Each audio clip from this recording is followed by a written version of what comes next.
syafaat itu hanya Allah, bukan Rasulullah bisa mendapat memberikan syafaat. Oh gitu ya. Saya ada itu mengatakan Hanya Allah ya. Itu namanya Bapak baru baca ayat Al-Quran, satu ayat. Atau mungkin Bapak ngelihatnya di ayat kursi, tapi Bapak salah paham. Ayo kita baca ayat kursi, kita cek di ayat kursi ya. Ayo, Allahu la ilaha illa huwal hayyul qayyum la ta'khudhuhu sinatun wa la naum. Terus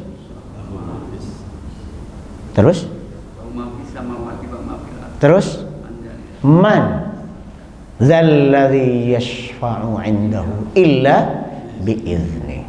Ayo, itu aja yang kita bahas, bukan dari awal, bukan di akhir, karena fokusnya tentang syafaat di ayat kursi itu. Seandainya Bapak berdalil dengan ayat kursi, justru dalil itu akan berbalik ke Bapak.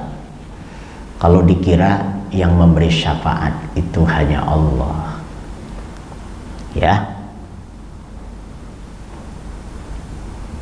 Kalau dikatakan syafaat hanya bisa diberikan atas izin Allah, itu baru benar. Tapi kalau dikatakan syafaat hanya diberikan oleh Allah, perlu tanda tanya. Apa yang dimaksud? Yang memberikan syafaat hanya Allah. Ya, man dzalladzi yashfa'u 'indahu illa biiznih. Siapa yang bisa memberi syafaat kepada orang lain di sisi Allah tanpa izin Allah? Siapa? Mana bisa maksudnya gitu? How can? Mana mungkin bisa memberi bantuan kepada orang lain di hadapan Allah tanpa izin Allah? Itu sangat mudah dipahami. Bapak-bapak, ibu-ibu hidup di sini di bawah naungan yayasan apa namanya Pak? Al-Muhajirin. Oh, yayasan Al-Muhajirin. Di sini ada ketua yayasannya. Siapa sih ketua yayasannya? Siapa Pak ketua yayasannya? Siapa yang tidak kenal ketua yayasannya? Sinten Pak ketua yayasannya? Yo Pak Yani. Pak Yani. Nih, seandainya saya minta bantuan kepada pengurus masjid, pengurus DKM, kalau saya lihat dari laporan keuangannya, ini pekan ini saya baca itu kok ada 50 juta sekian, ngendep, ngapain aja duit ngendep begini. Gimana kalau setengahnya bagi untuk Masjid Al-Ma'had supaya bisa beli AC? Misalnya, ini misal contoh. Ya. Kalau ternyata di sini bukan 50 juta, itu juga mungkin 100 sekian juta misalnya di sini ngendep. Nah, kemudian ketua DKM kan nggak serta-merta mengeluarkan uang. DKM ini di bawah koordinasi ketua yayasan, ngeluarin duit ada prosedurnya, betul tak? Ketua DKM pengen ngasih bantuan kepada pesantren Al-Ma'had, baik apa enggak? Baik. Tapi apa setiap yang baik begitu saja dilakukan? Ya enggak gitu, ada prosedurnya kan. Apalagi di hari kiamat, di hari akhir, siapa yang punya kendali kekuasaan? Maliki Yaumiddin. Yang punya kendali kekuasaan di hari pembalasan adalah Maliki Yaumiddin. Siapa? Ya Allah. Sampai Allah Azza wa Jal berkata lantang di hadapan semua penguasa, limanil mulkul yaum. Siapa yang punya kekuasaan hari ini? Itu kata Allah. Dilanjutkan ayatnya, lillahil wahidil qahhar. Hanya milik Allah yang satu-satunya dan maha mampu memaksa siapapun. Nah, kemudian Kalau ada orang tuk datang, sapa kuwi rane? Syekh Abdul Qadir Al-Jilani misalnya, yang dikirimin Fatihah terus oleh banyak orang sedunia misalnya, karena dikenal sebagai Sultanul Aulia, sultannya para wali misalnya. Apa kira-kira kemudian Syekh Abdul Qadir Jilani nyelonong, ayo yang pada ngirimin Fatihah dulu di dunia ini, sini, kamu masuk surga duluan. Wena dia yang ngasih bantuan tanpa seizin Allah. Oh, enggak bisa. Jadi kalau dikatakan tidak ada yang bisa memberi syafaat kepada orang lain tanpa seizin Allah, itu baru benar. Tapi kalau dikatakan bahwa hanya Allah yang bisa memberi syafaat, itu maknanya masih ambigu. Maknanya yaitu tadi, makna bahwasanya hanya Allah yang memberi syafaat, artinya hanya Allah yang memiliki hak untuk memberi izin untuk memberi syafaat kepada orang. Nanti pada prakteknya, teknisnya, tataran teknis, yang memberi syafaat bahkan bukan hanya Nabi Muhammad sallallahu alaihi wasallam.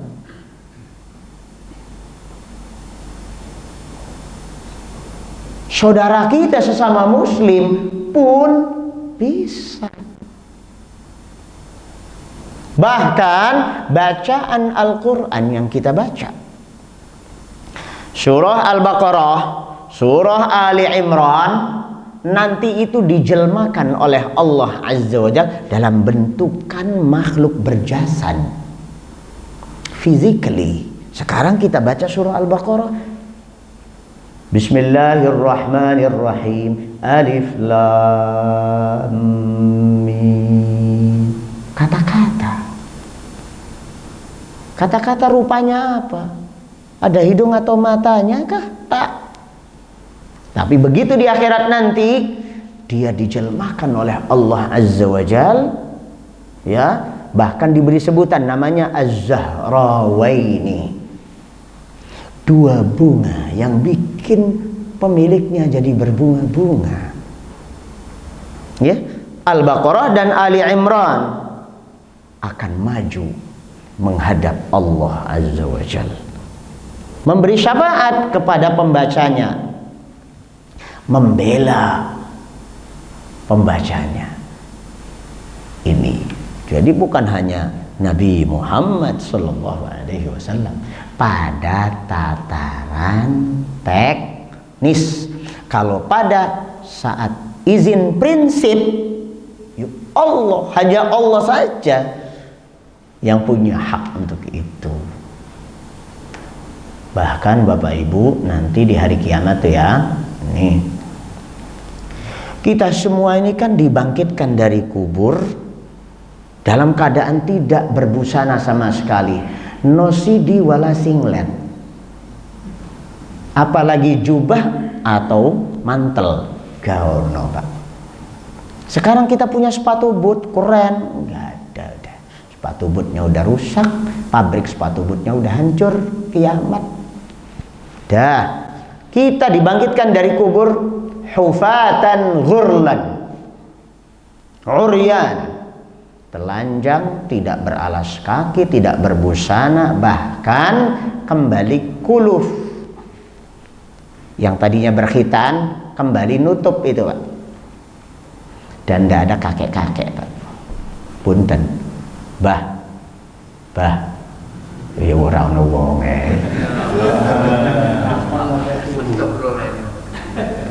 nanti di surga tidak ada kakek-kakek,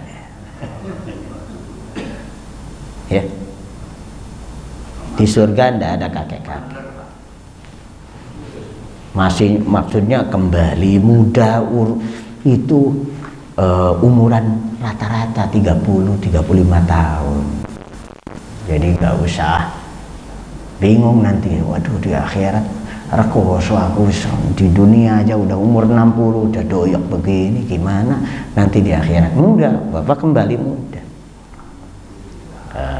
Amin ya. Dan dapat yang daun muda. Gitu. Ya. Itu nanti dikumpulkan di suatu lapangan yang sering kita sebut dengan padang mahsyar. Sebenarnya sebutannya bukan padang mahsyar banyak. Kalau padang itu ada padang Sidempuan, itu padang tuh, padang ilalang. Maksudnya itu tanah lapang. Kenapa? Karena bumi yang sekarang kita tempati itu akan dirubah oleh Allah. Sekarang bumi ini bentuknya dataran, lempengan atau bulatan, Pak? Bulat ya. Nanti itu ini bumi ini dikoyak jadi satu dataran. Ya. Yang Amerika, Amerini semuanya bisa ketemu, bisa kelihatan. Nah, dikumpulkan semua. Itu berdiri terus puluhan tahun, sedangkan seharinya di sana sama dengan 1000 tahunnya di sini. Itu puluhan tahun berdiri terus. Ngapain? Menunggu Allah datang.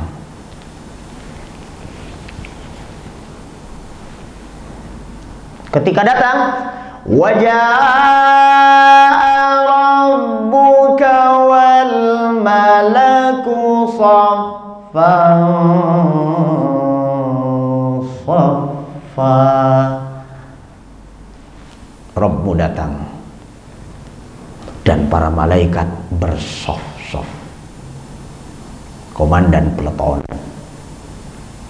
Jibril alaihissalam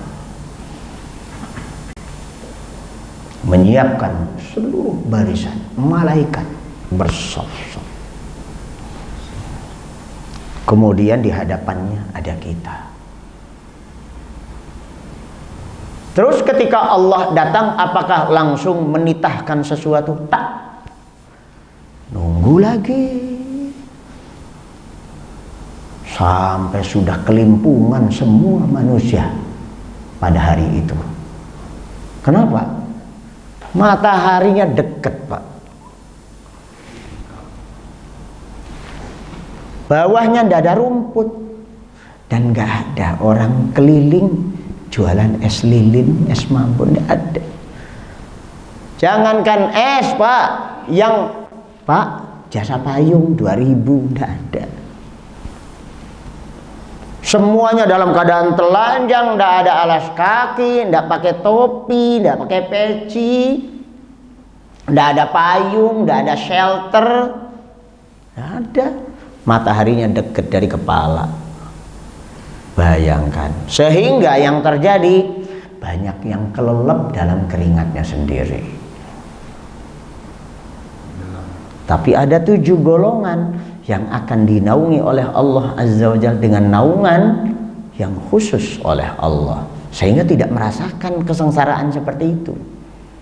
Walhasil kebanyakan manusia yo sengsara. Itu belum masuk neraka tuh, Pak, belum. Prosesnya ini masih panjang. Allah Subhanahu wa ta'ala baru kemudian akan memberikan perintah apa setelah yang satu ini. Apa itu, Pak? Syafaat Nabi Muhammad sallallahu alaihi wasallam. Ini namanya asy-syafaatul uzma, syafaat terbesar. Prosesnya gimana? Cerita ya, Pak, cerita. Ini bukan cerita masa lalu, cerita yang akan datang. Berarti ini adalah apa? Futurologi, ilmu tentang masa depan yang ada di dalam hadis Nabi. Begini, Pak, manusia pada datang kepada Nabi Adam alaihissalam. Kenapa? Karena mereka merasa bahwa Nabi Adam punya keistimewaan. Nabi Adam tidak punya bapak kan? Tidak punya ibu. Kok muncul? Oh, keren. Nggak ada bapak, nggak ada ibu, kok bisa muncul jadi manusia? Kenapa? Allah langsung dengan tangannya menciptakan Adam alaihissalam dan hidup langsung di surga. Keren gak sih? Keren. Asal kita, nenek moyang kita tuh surga, Pak. Maka jangan sampai pulangnya ke neraka gitu loh. Itu namanya salah salah kampung, ya. Baik. Nabi Adam alaihissalam diminta, orang-orang pada datang. Wahai Adam, engkau adalah bapak seluruh manusia. Allah berikan keistimewaan padamu, diciptakan dengan tangannya langsung, dan engkau langsung hidupnya di surga. Pokoknya keren dah. Kami ini punya masalah. Tolonglah mintakan kepada Allah agar kita ini segera dieksekusi. Kita ini mau diapain? Adam alaihi salam menyerah. Bendera putih. Apa katanya?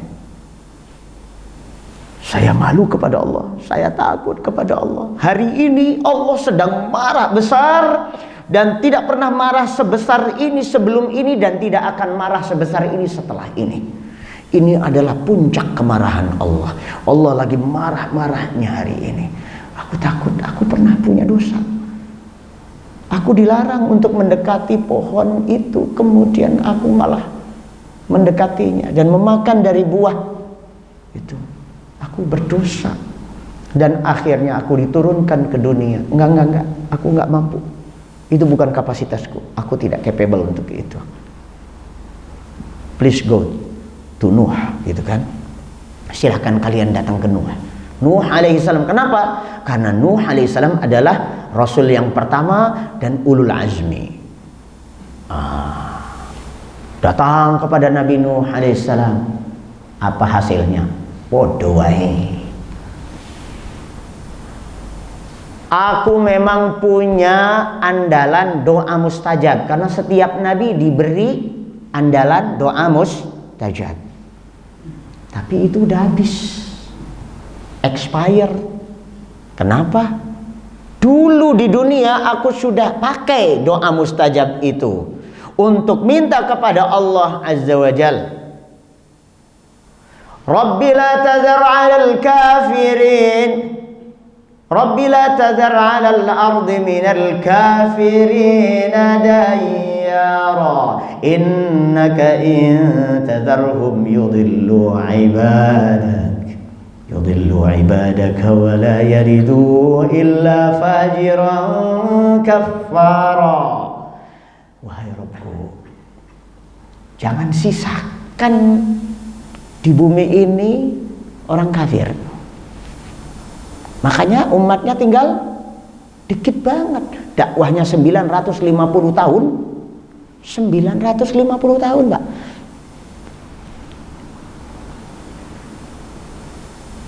Alfasanatin illa khamsina aman, kata Allah.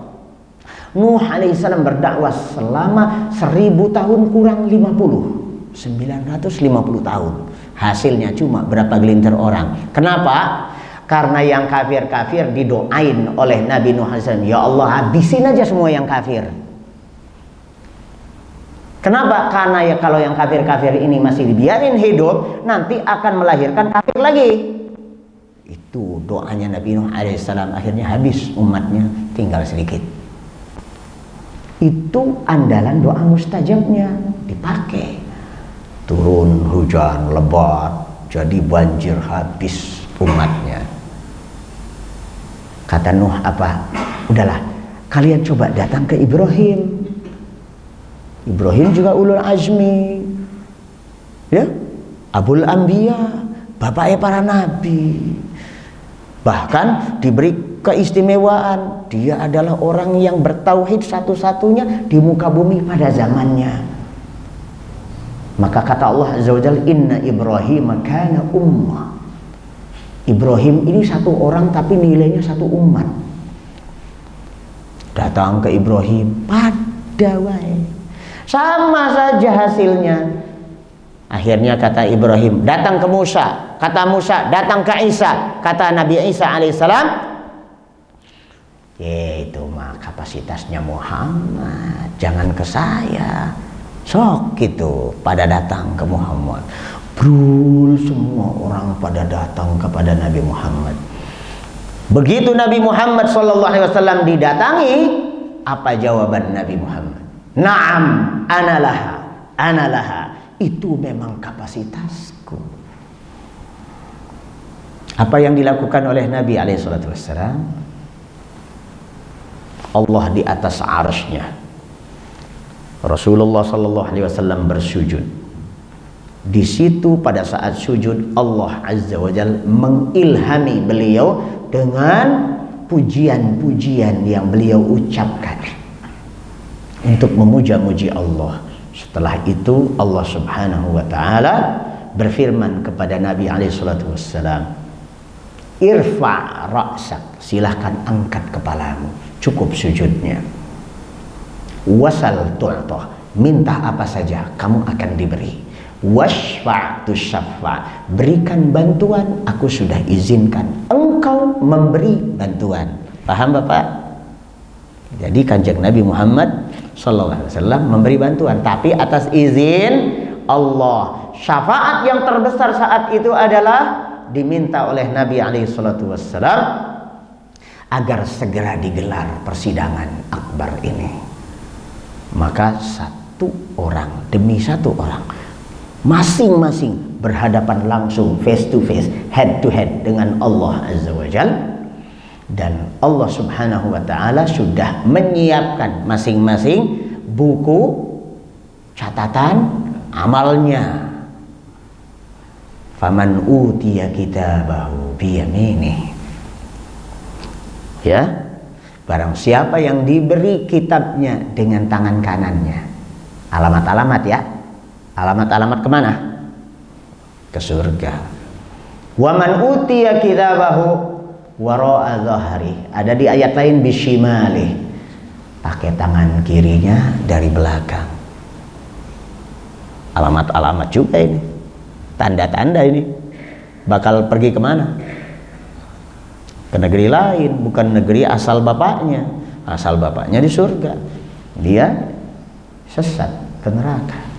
Nah tuh, kata Allah Azza wa Jalla, iqra kitabak, baca rapotmu sendiri. Kafa binafsikal yawma 'alaika hasiba, cukup dirimu sendiri yang hitung sendiri berapa skornya. Pak, Bu, rapotnya segede apa ya? Amal kita dari sejak baligh sampai mati itu dicatat semua, kata-kata maupun perbuatan semua dicatat. Pernah ngomong nggak sopan sama orang tua, pernah lisan menyakiti orang, dicatat semua. Kita kaget, terbelalak mata kita sejauh mata memandang gedenya rapot tersebut, dan tidak ada yang terlewatkan. Cuma ngutil kue temennya aja ditulis. Ada mangga tetangga, ya, istri kita lagi hamil muda, ya, kesian si mama. Ini ada mangga muda, cocok buat orang ngidam mah. Ya, tetangga belum bangun, potek, tulis sama malaikat. Raqibun atid, yang mengawasi secara ketat. Oh, ngambil mangga tetangga, cekat. Dicatat semua tuh. Maka kata orang kafir, ma li hadzal kitabi la yughadiru shaghiratan wala kabiratan illa ahsaha. Rapot macam mana ini, semuanya ditulis. Kalau kita bikin rapot kan singkat-singkat aja ya Pak. IPS 90, IPA 80, matematika jeblok 50. Ya? Ini rapot super. Nah itu udah kayak gitu kan, kalau dapat syafaat udah berdebar-debar nih, neraka dah. Karena amal kejelekannya lebih banyak, kesolehannya sedikit, tapi dapat syafaat Nabi, bisa tertolong. Baik, Bapak Ibu sekalian, kita cukupkan dulu sampai di sini. Kita bertemu kembali pada episode mendatang. Jangan lewatkan yang satu itu. Subhanakallahumma wa bihamdik, asyhadu an la ilaha illa anta, astaghfiruka wa atubu ilaik. Assalamualaikum warahmatullahi wabarakatuh.